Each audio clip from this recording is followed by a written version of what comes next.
कौन दवाई खैली हो पहले से गइलू चिकना सा। इसी को वजह से मालती चौहान मरी थी, इसी लड़का के वजह से।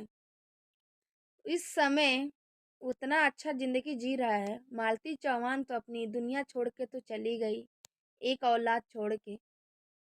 विष्णु ने बहुत भारी ने गलती कर दी है। चलिए कोई बात नहीं, अच्छी बात है। जिसका जिंदगी जाना था उसी तरह उसका जिंदगी खत्म था, हो ही गया खत्म।